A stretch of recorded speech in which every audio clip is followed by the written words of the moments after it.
New Thought Media Network proudly presents Lindsay Leimbach, Practicing Infinite Possibilities, Fridays at 10 a.m. Mountain Time, 9 a.m. Pacific.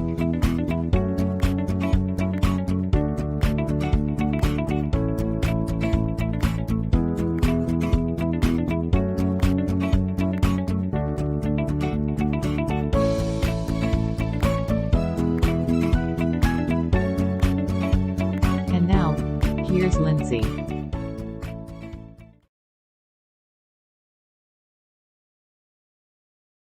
Good morning, everybody. Welcome to PIP, Practicing Infinite Possibilities. And as we take a breath today, I think that we need to rejoice that there's infinite possibilities. I think it's really important for us to understand that. And where are those possibilities? They're in the universal mind of God. And how do we reach those infinite possibilities? Is through the tools that we have, which is our brain, right? Our brain, our mind.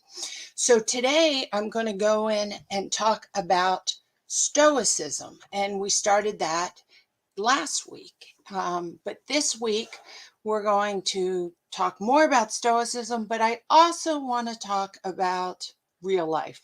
Okay, Stoicism is real life. It's a way and it's a philosophy, but there's a lot going on in the world right now. And you're like, should I be stoic when there is a war going on? What does that mean? Should I practice universal love? Should I practice mindfulness? Should I practice Stoicism? Should I do prayer? The answer is yes, yes, yes, yes. And we're going to talk about why all these things need to be done by you and by me right now, right now. So let's get into the real world. I, this morning, was texting with one of my very best friends. And she is a school teacher in Los Angeles. And she teaches at a private Jewish school. So she wrote to me today. This is very early in the morning. I'm at work already. We have extra security today as a viral video from Hamas on Wednesday called for the killing of all Jews today. I think there is a lot of fear and many families will keep their kids home today. I'm bringing love to all people, and I'm starting with you. I love you. That is what you do. You recognize what's going on. You don't buy into the fear of what's going on. She shows up to work, and she leans in, not into hate or anger. She leans into love. Love. What can we do? We can love. So my quick response back to her, I'm going to read it to you. They're doing psychological warfare, and they're kidnapping all the Jews and the people around the world. We cannot let them win. We cannot let psychological warfare be the tool through which our technology is actually destroying our own consciousness. Hold the light. Hold the love. Know we are all in universal God's hands. And this is a lesson we need to learn, not to buy in, a lesson we need to learn, not to buy into other people's fear so they can control us. I pray for the peace for anyone who gets ruled by extremists on any level. I pray for the higher consciousness and love for all to prevail. Have courage and have concern. We want to be aware. We don't want to be kidnapped psychologically. We have the ability to have good control of our own thinking. Thank you for sending me love, and I'm sending it back. This is why I love to learn about mindfulness. This is why I love to learn about Stoicism. This is why I love to learn about New Thought. Because the power is in our thoughts. And now with social media and the internet and so forth, psychological warfare is so much easier for anyone to do to anyone, not just in times of war or religious persecution, but racism, neighborhoods against neighborhoods, bullies against bullies, whatever it is, it can be done. And in Stoic philosophy, it says, let me just put this little up here right now.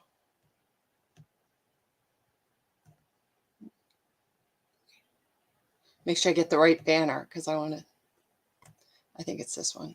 Let me see. This is it. The Stoic school started in ancient Greece, the philosopher Zeno, who had a strong influence in the areas of self-mastery and self-control, which is much of the part of the concept that we share. Oh, you know what? Who said that? Oh my gosh, I put up the wrong banner. But I want to say, you know who said that? Who wrote that? Eric Butterworth, who was definitely a New Thought unity teacher. So he leaned into Stoicism, and he knew that basically the bottom line is that we have to be aware of our thinking and control our thinking. What you think about, you bring about. Right? What you think about, you bring about.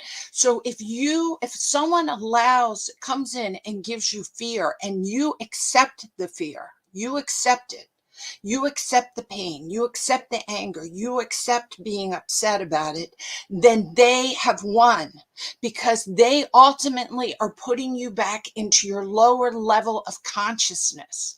Your lower level of consciousness. So I want to go back up to a long time. This is the brain that I've shown, right? And here you see the lower brain. That's always on. Everybody has that. That's your fight, flight, freeze response. That's your heart regulation. Then we have the yellow part. That's the middle part of the brain. Those are all the things that we have learned. We have learned from our culture, from our religion, from our parents, from our experiences, good and bad. We have learned fear. We have learned rage. We learned social bonding. All those things are in our middle brain. If we activate our fear and our amygdala in the lower part of the brain, we go to old habits and old cultural norms on how to react to it in our middle brain, and we will cycle back and forth. The only way to do new reprogramming is over here in the red part of the brain, if you see it, which is the higher level of consciousness. This is where we have empathy, we have compassion, we can see other people's point of view. Psychological kidnapping is when someone gives you fear and you cycle in the lower and the middle part of the brain, and you go back into old caveman ways of reacting. And then you follow. You don't lead, you follow. So let's just think about some of the people that don't get kidnapped psychologically from fear. Jesus, Buddha, Mother Teresa, Gandhi, Martin Luther King, Nelson Mandela after he got out of prison and led. And there's so many more. Eckhart Tolle. There's so many more enlightened people that exist on this planet today that know that they're not going to go back into fear and the reaction of fight, flight, and freeze response, which is a human response, into solving a problem. Hate will generate more hate. So this is what we have control of. We have control of our mind. We have control to bring our thinking to the higher level of consciousness, to go beyond the fear. I'm not saying there isn't pain out there, and I'm not saying that you're not in pain. The war in Israel has very much affected me personally, and I'm practicing. I had a friend that was in Israel, in Tel Aviv, on the day the bombs were dropping. I have many, many, many friends that have families and friends in Israel as we speak. I love all people. And I do not want people to die. I don't want the animals to die. I don't want the earth to die. You can see I feel this very much and very strongly. But I know if I go into the rage of fear, anger, and pain, then I will not be part of the solution. I have to go into the higher consciousness and allow my mind and my heart to bond together and pray for peace. And I don't mean just in Israel. I mean in the Ukraine. I mean in Russia. I mean in North Korea. I mean in our neighborhoods in the United States of America. To live, to have our level of higher consciousness has to start with me. If I can't say that I can stand in the truth and the light, how can I point my finger and ask someone else to do it? Does it take practice? Am I worn down? Is it tired? Yes, yes, yes. This is all very, very true. But it is so important because humans repeat history. Why do they repeat history? People say, oh my God, we're doing this again. We've been doing this since the beginning of time. It's because we have that fight, flight, freeze, lower consciousness built into us when we are born. And it is our personal responsibility to do the effort to get past that so we don't react like a caged dog. If you put a dog or any animal in a corner and box them in, they will bite you, even the nicest ones. You have to be able to allow people to grow, give them space of love. I don't really know what the answer is, except for that we have to move to higher consciousness. And it starts with me. It starts with me. And this is one reason why I have gotten so much into Stoicism and really enjoying and understanding in it, because the Stoics, as Eric Butterworth said, really were the beginning. I don't want to say them because Buddha and Taoism, there's so many cultures that came to the same revelation at about the same time. But in our Western culture, in Greece, Stoicism came out. It came out from Socrates that went to Plato, and from Plato to Aristotle, and then from Aristotle came the birth of what we call Stoicism. And it's the concept in Stoicism is that you have to lean into what you can control, and you have to stop trying to use your energy trying to control things you can't control. I cannot stop the death toll in Palestine, in Gaza Strip, or in Israel right now. I can't physically go over and stop it. If I could, I would. But if I sit there and just watch it on TV, and all I'm doing is making and running myself down into pain. But what I can do is pray for peace. What I can do is remember that the higher consciousness of light and love is the answer. And that starts with me. I have control of that. That's what Stoicism is about, is that what do you have control of? Stop giving your power away and letting other people control your mind. That's what New Thought and Unity and higher level of consciousness is about. It's not about giving away your power. It's about claiming your power in the present moment, right now, with love, with generosity, with kindness. You want to see someone who's done this? You just look at that Dalai Lama over there. His people have been murdered, displaced, and destroyed. And with grace and with love and with dignity, he says there's a higher and better way, and violence isn't the way. That's what Martin Luther King said. That's what Gandhi said. That's what Jesus said. That's what Buddha said. We need to take that into our hearts and know that you have the personal power of your own mind to tap into the higher consciousness.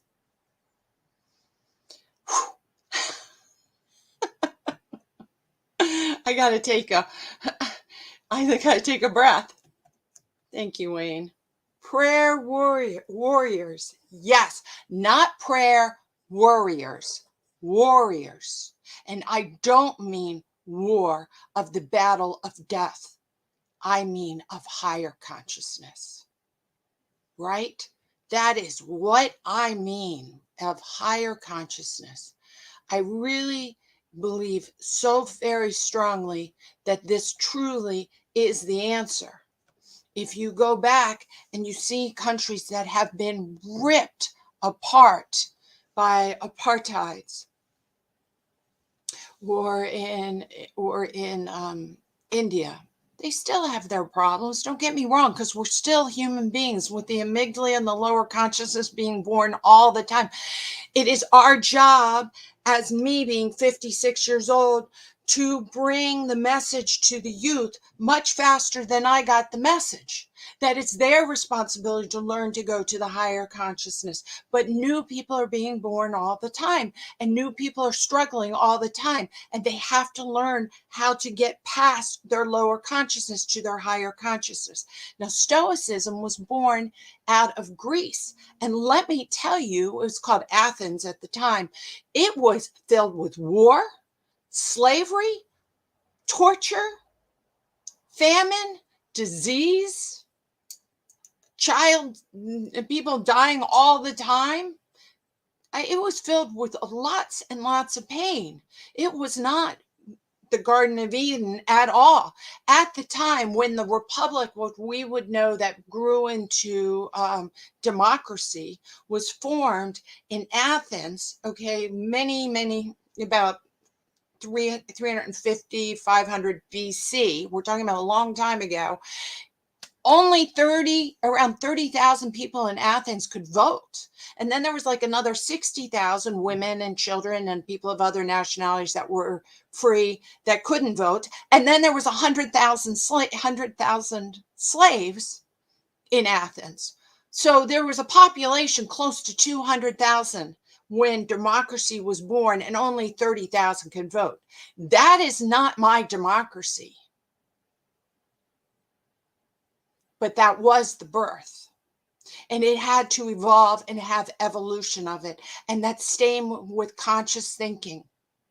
Stoicism came from Epictetus, which I love so much, who was a slave for 30 years. Now, he was one of the many philosophers.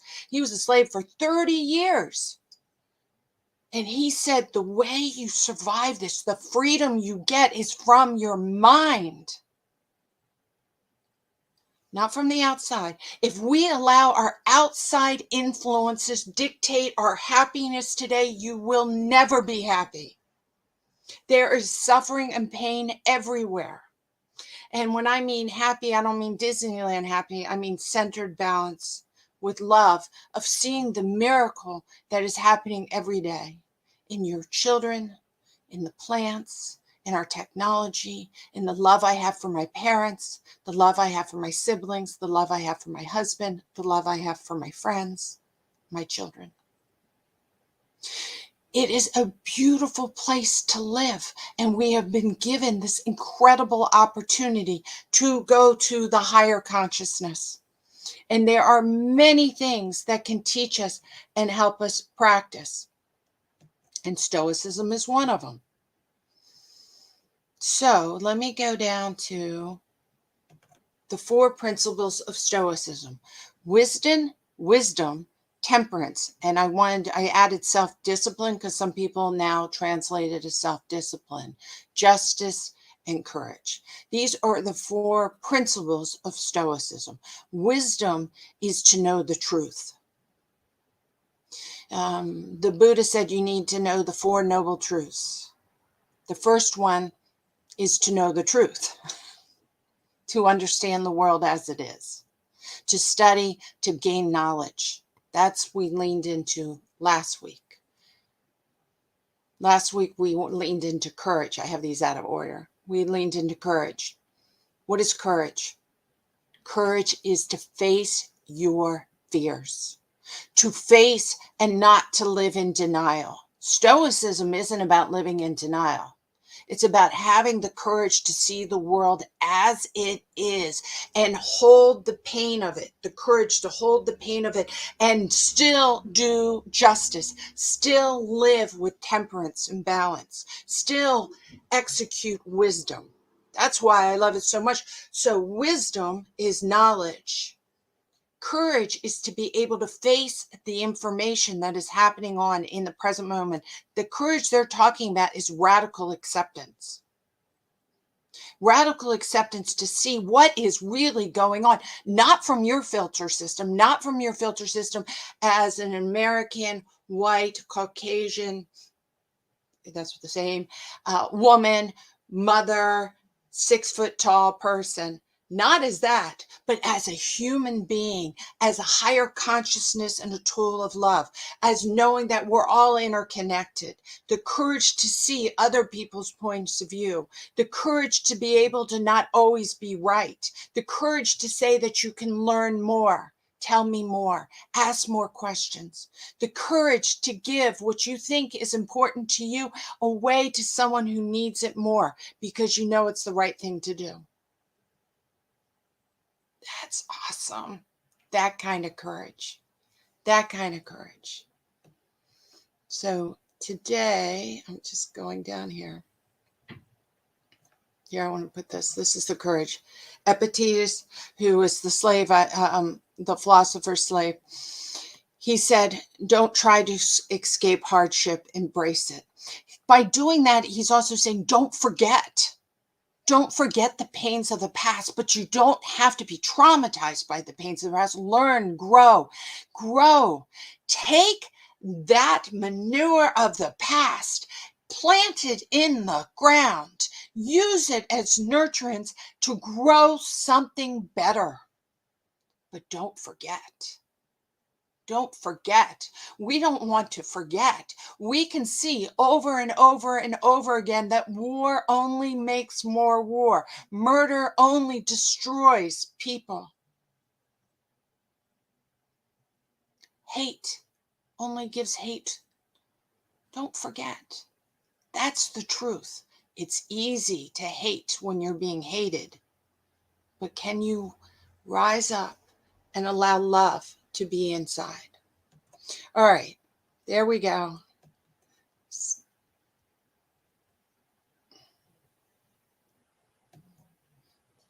Thank you. Thank you, Wayne, for supporting me today. I really appreciate it. I really do. He wrote, I like well-spoken people. That we're all well-spoken people. I just want you to know that, because this higher consciousness isn't mine. It's not yours. It's ours. And it's always here. It's always here. We have to tap into it. Embrace it. Be the light for someone else. I was with them in a group yesterday, and we were talking about this. And in the group, about 95% of the people happen to be Jewish. And they said, what do we do? I said, well, if someone is in great fear and in distress and watching the TV and just living into the trauma of the war, then the people of hate is winning. So grab their hands, tell them to turn off the TV and say, let's pray for peace. Let's send blessings to all people who need it. Let's hope that we can pray that there is a ceasefire and the innocent can be helped and moved out of the way. Taken to the hospitals, medicine given. Let's do that instead of just watching the TV. That we can do. We can do that. And when we do it for Israel and we do it for this war, we should also be saying also in the Ukraine and any other war, even people that are warring with themselves. I pray for peace for them all, wherever it is.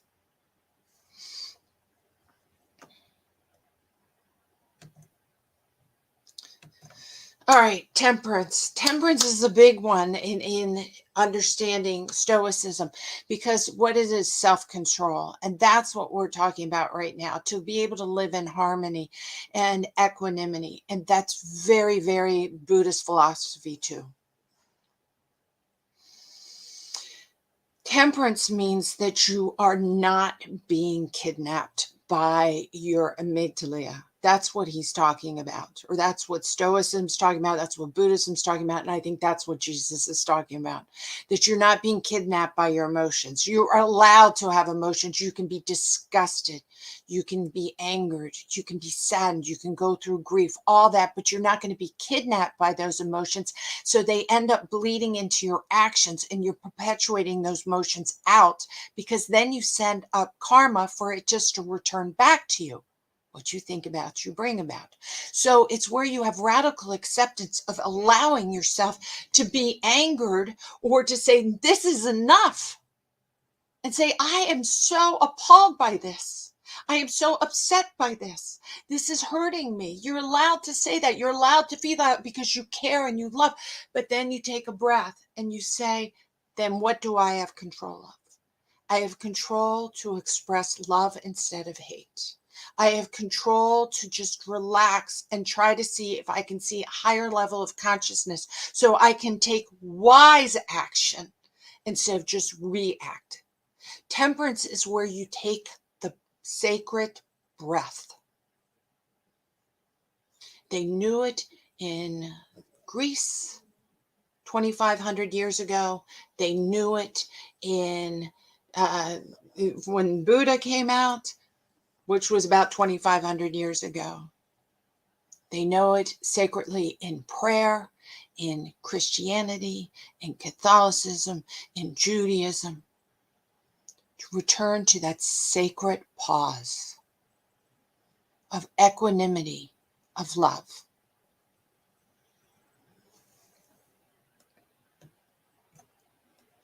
And the last one that is so important for us to discuss right now is justice. Because that's really can be even a trigger, that word justice. How is this just? Oh, murdering, killing, enslaving, torturing, none of it is just.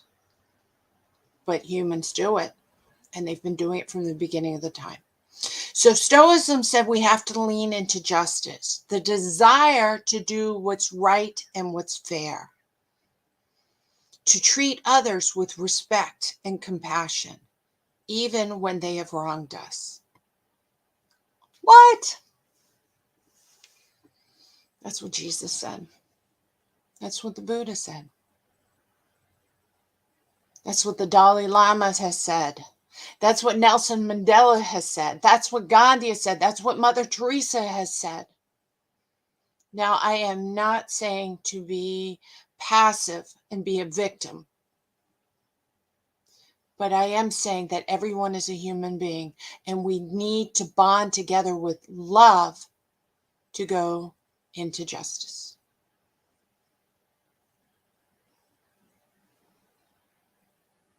I have a very good friend whose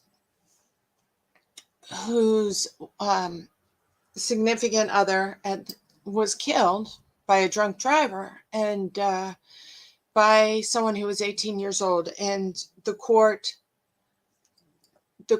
came out yesterday, and the bottom line is the gentleman who was driving the car is now 19, and it got 10 years in jail. There all different kinds of things went on, but this is it. And a good behavior would be 6. And he and his family said, that's just. To me, that is so much love. They know that their loved one would not want that person to rot in jail forever.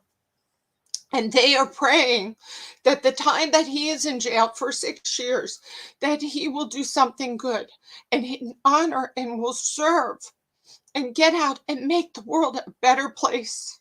They're not giving up on him. Even though he was driving the car that killed their loved one. May they be our role model. May peace prevail. May people grow. May love win. I am speaking from my heart. And may we all live from our heart.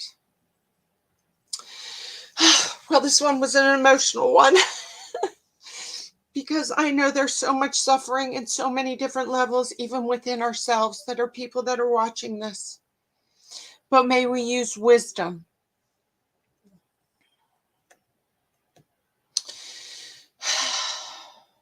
May we use wisdom. May we use temperance, balance, equanimity. May we fight in love for justice through love.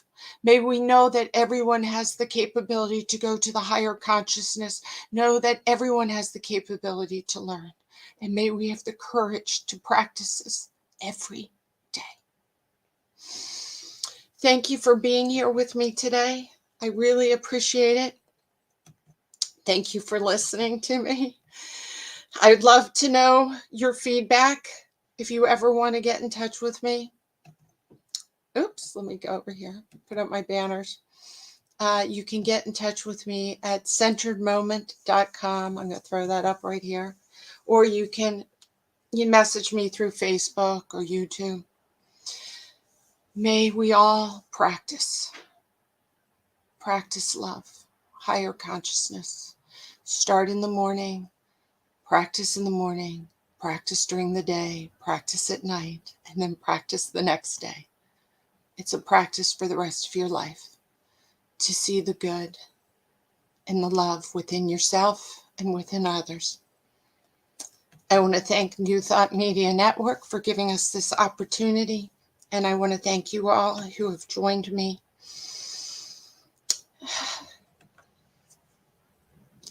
And I want to thank Wayne for giving me so much good feedback. And my parents and Trudy and Shay and all the other people who come and support me. I love you all very much. Next week, I won't be on because I'm actually flying to the East Coast to see my brother retire from the Marine Corps. And I want you to know he's in charge of non-lethal weapons for the Marine Corps and for everyone else. I'm sad that he's retiring from such a great job. May we have a lot more non-lethal weapons. That's exactly what we need in the Middle East right now. So civilians do not get killed. So may people embrace. I'd like to think we don't have to have weapons at all.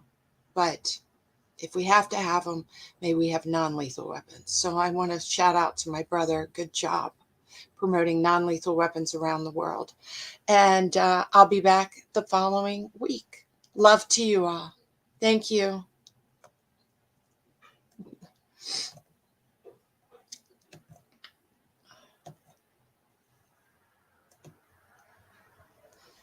I got it. Bye.